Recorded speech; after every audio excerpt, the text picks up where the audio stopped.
कल्याण डोंबिवली महानगरपालिकेचा आणखी एक गलथान कारभार। केडीएमसीच्या शाळेसाठी आरक्षित भूखंडावर आपला दवाखाना। कल्याण डोंबिवली महानगरपालिकेचा आणखी एक गलथान कारभार समोर आला आहे। कामाचा कालावधी उलटून गेल्यानंतर आपल्या दवाखान्याचे उद्घाटन। वाह रे केडीएमसी वा। मुळातच स्थानिक नागरिकांचा आपल्या दवाखान्यासाठी विरोध नाही। हाकेच्या अंतरावर असलेल्या फिजिओथेरपी सेंटर जवळ जर सदरील क्लिनिक दिला तर अधिक चांगलं राहील आणि शाळेची जागा ही शाळेलाच भेटावी हा स्थानिकांचा हेतू आहे।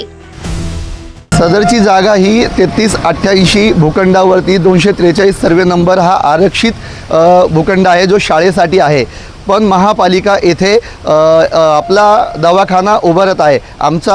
आपला दवाखाना उभारण्यासाठी विरोध नाही, परंतु ही सदरची जागा जी शाळेसाठी आरक्षित आहे ती शाळेसाठीच असावी। बाजूला हाकेच्या अंतरावरच फिजिओथेरपी सेंटर आहे जे महापालिकेचं आहे, तिथे त्यांनी ही जागा देण्यात यावी। पण म्हणणं आमचं नागरिकांचं म्हणणं हेच आहे की इथे शाळेची जागा आहे ती शाळेलाच भेटावी।